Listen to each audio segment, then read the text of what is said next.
everything that I did was for my country, whether that statement is acceptable or not. But that is my statement. Everything I did for my country. Yeah, BP, so ang haba nung pag-uusap ninyo, how is he is he taking his medicines properly? Meron bang special nurse na or doctors na tumitingin doon just to make sure that he gets all his medicines? Yes, there is a doctor supervising his medical plan. Earlier this morning, I talked to the doctor, and then I was asking if she can explain to me what they are doing. But there's a doctor-patient confidentiality about that, so I just asked her just take care of him, and she said that she's doing that, and her visits are frequent with President Duterte because of his age, and she understands that he has medical conditions that need to be monitored. Pero yung mga medicines po niya sa Pilipinas, naiinom naman po niya dito? Yung tanong ng doktor sa Pilipinas, kasi meron siyang mga doktor doon sa Pilipinas, may medisina, pinadala natin dito yon, binigay natin doon sa loob. Yun yung gusto makuha ng doktor sa Pilipinas, pero nagsabi yung doktor dito, sabi niya hindi niya maibigay yan. But rest assured, sabi niya, I am a professional, I am a medical doctor. My job is to take care of the patient. Hindi ba kayo worried doon, VP? Well, of course worried tayo, diba? But we just have to trust them that they are professionals, no? At alam nila kung anong ginagawa nila. At nandoon naman na lahat ng records, no? Nasubmit natin sa kanila kung ano yung mga ginawa ng mga lab tests, ano yung ng mga doctors noon. So at least nakikita niya yung medical history ni Pangulong Duterte, and nakikita niya siguro ngayon kung ano yung mga nararamdaman, kung meron man, at makadecide siya kung anong mga gamot, kung kailangan man. But I understand from the lawyers, unlike daw sa Pilipinas at sa Amerika na mahilig magbigay ng gamot ang doktor, dito daw sa Netherlands, hindi daw ganyan yung doktor. Unless na malala. Yes, very yes. Very conservative sila sa gamot. And I think siguro maganda din yon, no? Dahil nakita ko isang beses din yung doctor na kasama niya si Pangulong Duterte. Nung nag-request ako ng wheelchair, nagsabi yung nurse na ay hindi pwede kasi kailangan niya maglakad. And sabi ng doctor, you need to use your muscles. So ganun sila dito.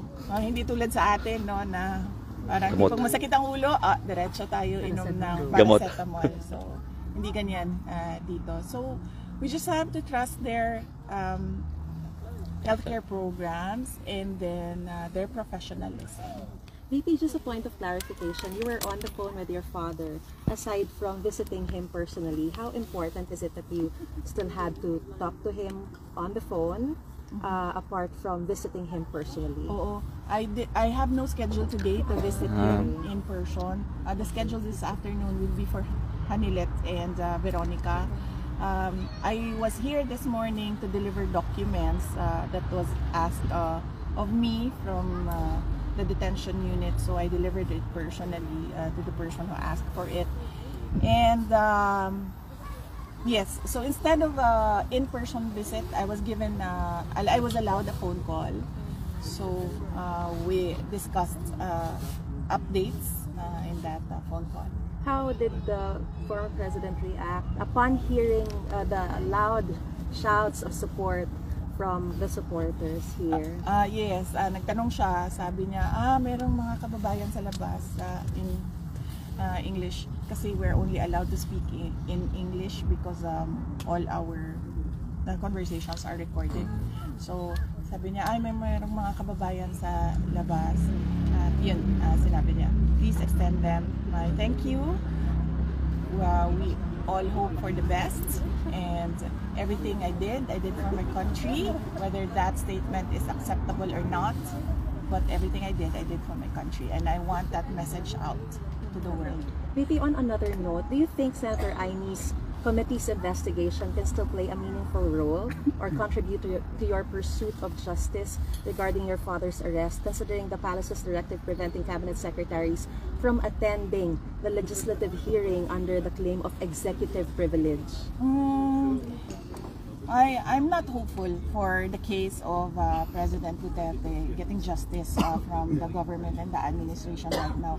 But I hope that it will not happen again to another Filipino. So that is the value of the committee hearings right now. Maybe they can come up with rules, guidelines, or laws that that thing that happened to President Duterte, like it's called extraordinary rendition in international law, doesn't happen to others. So it would be an example of what should not happen to a Filipino inside our country on Philippine soil. Narinig po ni Attorney Kaufman kanina that the core defense team has already been completed. So does this mean that your duty or your task here is finally done before you go back to the Philippines and continue your role as Vice President, even as you continue your role as Vice President while you're here in the Hague? Yes, everything is organized with the lawyers, and there is already a system for the family with regard to the visiting here in the detention unit. So yes, and that the last document that was needed of me, I delivered it this morning to the person inside who asked for it. So yes, my task is done. It's and well organized. Does that mean that you're ready to go home? Yes, yes. I'm excited to go home. I'll just book the travel arrangements to go home. Will you seek legal aid from the ICC? I do not know what the discussions of because there's lawyer-client privilege, no? So I do not know the discussions of Nick and Attorney Kaufman and the former president with regard to professional fees. Vice President, you say your father's message to the rest of the world is everything I did it for my country. How should the rest of the world interpret that? Is that an acknowledgement of responsibility, or can you help us understand what he means by that? Unfortunately, I cannot speak beyond his words. So I guess he expected that there will be different interpretations, because he said whether that statement is acceptable or not, that is my statement. So, but unfortunately, I cannot give you an interpretation, and I do not want to go beyond his words. We were cut during our interview a while ago about alliances. Yes, ma'am, VP. sorry. Yeah. Alliances. So I discussed that with Senator Robin Padilla, because he's the remaining, because there were two of them before, the chairman, former President Duterte, and the president of PDP, and that is Senator Robin Padilla. And I was asking him what will happen to your campaign, and then he said that we will continue the campaign, and I was thinking of how I can help. I'm not part of PDP, but I was thinking how I can help them, since President Duterte is already inside the detention unit, and I'm still thinking about it, ma'am. Maybe on my travel back home, I will have time to reflect on what to do next and how to help the country through the campaign and the elections. Clarification lang, VP, dun sa pag-uwi niyo po sa Pilipinas, yung mga nabanggit niyo po to kanina in terms of gastos. Okay. Paano ho ba yung gastos niyo po dito? Sabi niyo kanina may mga magbebenta na lang kayo ng gamit imbis na humingi ng donasyon. Can you please elaborate lang ho yun? Oo, may nagtanong kanina kung paano daw yung gastusin namin na magkakapatid dito, dahil palitan kami sa pagpunta dito at pagbisita kay Pangulong Duterte. At nasabi ko kanina, sabi ko si Halilat naman merong mga negosyo, long established way, several decades na siguro yung negosyo niya. At ako naman may trabaho, may other income din ako. Yung mga kapatid ko may mga trabaho din, may mga sweldo. At I'm sure meron din silang other income. So, ang arrangement namin ay KKB o kanya-kanyang bayad. Hindi namin napapag-usapan. Hindi rin kami naghihingian ng pera. Napag-usapan namin na hindi tumanggap ng donasyon at hindi humingi ng tulong. So kung kailangan man na mag-dispose ng mga kagamitan para masuportahan yung mga pangangailangan sa pera, ay yun ang gagawin namin. Because kung napapansin nyo, yan yung natutunan namin sa tatay namin. At yan din yung discussion namin kanina, na huwag humingi ng tulong. But yun yung prinsipyo niya, pero hindi yun yung makakatulong sa kanya sa loob. Kasi sa loob, kailangan mo sabihin kung ano yung mga pangangailangan mo at ano yung nararamdaman mo, yung mga ganon. Sa doktor, like masakit ang ulo ko, hindi mo dapat tinatago, sinasabi mo, sasabihin mo sa guard, kailangan ko ng shaving cream, so ganon, mga ganon na mga bagay. Marami po nag-offer ng help na sa inyo in terms of financial? Well, wala naman. Well, gusto ko lang din malaman ng mga tao na hindi kami tumatanggap ng donasyon, hindi kami humihingi ng pera, at wala po kaming inauthorize na kahit sino man na tumanggap on behalf of the family. Klaro yun sa aming magkakapatid. Yes. I thought it was quite a long conversation on the phone. Yes, yes. Can you give us a bit more of a flavour? You say that he has that message to deliver. Is there anything else that you can reveal from that conversation? And how did you find his spirits? Well, he's in good spirits.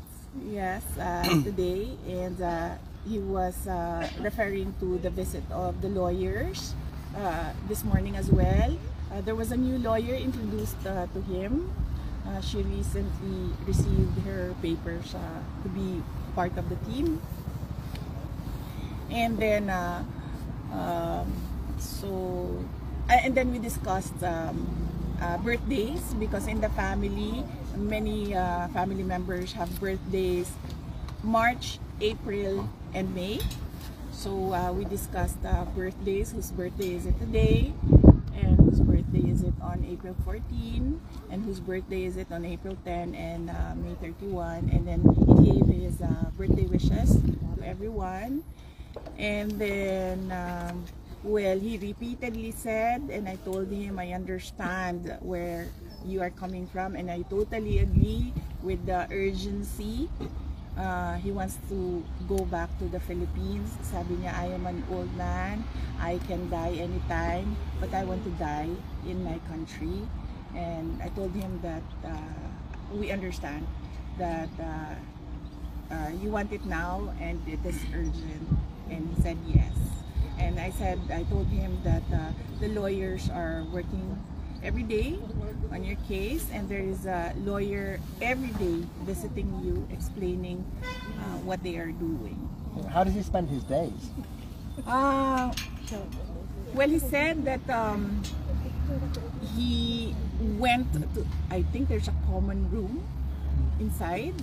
So he mentioned that he went to the common room, and then of course there's a TV in their unit, so he watches the television. And then I reminded him to add daily outside walking and prayers to his daily activities. Is he getting used to Dutch food? Maybe the commissary or the kitchen inside is doing something for him, because I understand every meal has rice already. But he's confused about the sun. So he said he's telling me it's 8 p.m. and there's still the sunlight. There's the sunrise and the sunset. So Yes. And has he had contact with other detainees? I would assume yes, because he said that he went to the common room. That's what he called it, the common room. So I would assume there are other detainees there in the common room. Would he reconsider writing his own memoir? That is something that I told him the first few days that I was visiting him, just write a book. And then he said that, and I told him Rizal wrote No Limitangere and El Filibusterismo, and he said, he answered me, at what age did Rizal write his book? Because I am 80 years old, and do you think I have the patience to? Yes. BP, kamusta daw po yung laundry ni tatay?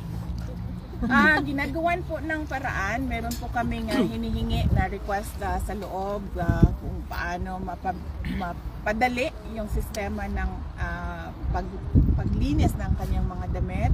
So sana ay maaprubahan, pero syempre susunod pa rin kami kung ano yung desisyon ng detention unit. Sa ngayon, madami naman na siyang damit sa loob, so baka hindi pa naubos yung kanyang gamit sa loob. Kanina how about umaga, the Philippine time, si impeachment prosecutor Marcelino Lebanon and first Rider Representative Rod Gutierrez, they led the filing in the Senate of this petition or issue writ of summons to direct you po to answer the articles of impeachment within a non-extendable period of 10 days. You're going back home. You said that you already have a team ready for it, but let me just ask your reaction on this new petition that has been filed to the Senate with regards to this non-extendable writ of summons to direct you to answer. The best person to answer that right now is Senate President Cheese Escudero, since the summons was filed in the Senate. I do not wish to comment on that matter. With regards to the birthdays, you mentioned a lot of birthdays coming up. Does that necessarily mean that those who will be celebrating their birthdays will have a visitation schedule with the president so they can spend their birthdays with the former president? Yes. April 10, we have been requesting for a special visit because it is the birthday of Veronica. April 14, no, that is the birthday of my mother, so she's going home with me. May 31 is my birthday, so I'm still thinking about whether coming here for my birthday. I've not decided on that matter yet. Yeah, VP, about the relationship, you said that your relationship with your siblings and your father has never been better. How about the relationship of your mothers? They don't have a relationship, ma'am. But I think former President Duterte is overjoyed with with what happened to the relationships between my brothers and I and our half-sister. So, especially when he saw us there last Tuesday. So that would be the first time that he saw Kitty and me together in person, because we do video calls before, but never in person that he saw me, Kitty, and I together. So, Tay, isip sa kay nahanday, unsa na kami nga sa mga anak? ay, sobra gyud kaayo kamingaw sa mga bata. Kada adlaw mi naga-video call, and kada adlaw ko nagasulti sa ako ang kamingaw, sa ako ang pagmahal sa ilaha, ug ang ako ang isa ka anak kay motubag pag maingnan ako og I love you, motubag na mag and doon ay nagsulti sa ako ang ingana gyud daw ang mga kuan teenager na lalaki. Pag ingnan nimo I love you, moingon rag VP, just to clarify again, not to presume anything, although hindi pa naman po kayo nag-file ng interim release for the former president, pero what you are mentioning na gusto talaga ni former PRRD sa Philippines makabalik, pero what if hindi siya payagan sa Philippines and other country, are you considering it, or meron ba kayo kinoconsider na ibang bansa ho? Kailangan siguro na yung abogado ang mag-discuss noong interim release, no? So, yan yung usapan namin ng lawyer. Siya lang ang pwede mag-discuss kung ano yung pwede sabihin sa public kasi meron silang lawyer-client confidentiality. So, merong mga bagay na hindi pwede sabihin in public kaya dapat ang lawyer lang din ang magsabi kung anong ginagawa nila as a part of his legal strategy. VP, you've experienced the Dutch bureaucracy and the other good things about the Netherlands or bad things about the Netherlands. Meron ka bang, are you going to get some takeaways and which probably might help you also craft policies when you come home? Yes, ma'am. That question was asked last Tuesday. No, and I discussed one of my takeaways in the Netherlands is the mobility. So here in the Netherlands, you can choose. The person can choose how am I going to go around the Netherlands, or how am I going to go around the Hague. So I can walk, I can use a motorcycle, I can bicycle, I can use Uber, I can taxi, I can use the tram. Is that what you call it? No, the tram, and then there are the trains. So the person has a lot of options. Unfortunately, in the Philippines, in Davao City, when I was mayor, I know and I knew the importance of mass transportation. That's why we started the high priority bus system during the term of President Duterte. Sadly, this is not a project that the current administration is supporting, but that it is very important that a country has a very good mass transport system. So that is one of my takeaways in the Netherlands. And not seen anything bad, ma'am. I've been walking here, we only take a taxi when we are almost late. But otherwise, we just walk. So never, although I see the cigarette butts on the I see the cigarette butts on the sidewalk and everywhere else. It's something that you do not see in Japan. VP, Yeah. just two follow-up question. In lieu with the ABS-CBN 5 question, you said about the mass transportation. What about the graft and corruption? It's because, as you could see, the delivery of social services in this country are given to the people, and it simply shows this graft and corruption is not really evident. So how are you going to, if that would be one of your take-home, the mass transportation, what about the graft and corruption in our country, which is really blatant? Yes, sir. I've not accessed social services here in the Netherlands, so I don't know how it works. But speaking of graft and corruption, it is really what you would call poison for a country. And in the graft and corruption index, we are high up there. The Philippines is high up there. We need to do something about it. In fact, I talked about it when I resigned from the Department of Education. The budget that we have is not put into good use, and we lose so much money dyan sa mga cuts na tinatawag, and you see it when they craft the budget, because like say for example, by my personal experience, the budget of the Department of Education, the school building program, the new construction, everything is divided among members of the House of Representatives, and they are not even implementers of projects. That is the job of the executive department. That is the job of the Department of Education. So why are they interested in taking money from school building construction and allowing them to identify the projects. And somehow there is no system where the Department of Education, the DPWH, and the recipient local government unit can check if there was indeed a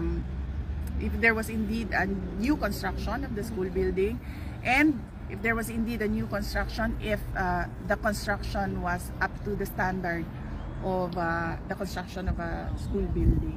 So that is an example, and that is my personal experience, and I'm sure there are a lot of other incidents inside the departments in the government where there is graft and corruption. So it's poison to a country, and it needs to be cut. It needs to be taken out so that the money of our resources are put to good use. BP, ano na lang, kaiba tayo. Kasi mensahe na lang po BP sa mga supporters ng Tatay Digong. Kasi itong lugar na to, tinawag na nilang Duterte Park.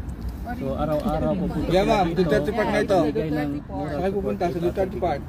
Mensahe na lang BP sa kanila. Oh, well, yes. Usually napapangalan ng mga parks at mga kalsada pag simba ko lang, patay na ang tao. But I'm happy that even if President Duterte is still alive and well, he already has a park, and it is in the Hague, in the Netherlands. Yes. So parang sikat na sikat ka, no? Pilipino ka pero meron ka ng some sort of pwede ba tawagin pseudo park, kasi hindi naman talaga totoo na Duterte Park, no? Dito sa the Netherlands. Pero sigurado ako, knowing my father, he would want na yung Duterte Park na yan ay nasa loob ng Pilipinas at hindi sa loob ng the Netherlands. VP, you've also experienced here a sort of equality, like even if you're a politician, you're a rich person, everyone is treated equal. How do you feel about it? You're walking, sa Pilipinas kasi, if you're a politician, you have a position, you cannot walk around. You should have bodyguards. Here, even the Prime Minister is biking. So. Well, I do not know, ma'am, about the activities of their local politicians here. I've not reached out to any government official here in the Netherlands, so I do not know their activities, but I'm happy that they have that freedom. In the Philippines, I walk, yes, we have security, but mainly because it is their duty to protect the person. So I'm happy that they have that freedom. I hope we have that freedom as well in the Philippines. I'm not really more concerned about my security, but usually I use the security for the convenience of the public. Kasi pag lumalabas ako, minsan nagkakagulo, so naiirita yung ibang tao. So para lang hindi maabala yung ibang tao na ginagamit yung security. Pero I hope we have this freedom as well. Nasubukan ko siya dito, nakapaglakad ako. Sana man lang ay meron din tayong ganyan sa Pilipinas na hindi maabala yung ibang tao. We understand that you are the next of kin since the former president is no longer married. But will there be anyone who will be given the right to conjugal visit, which according to the law of the ICC would be given more time as compared to the other visits? For my peace and security, I will not answer that question, ma'am. If you have the opportunity to ask that of the former president, you can ask him who he wants to have. Sorry, let's go na. Bye-bye.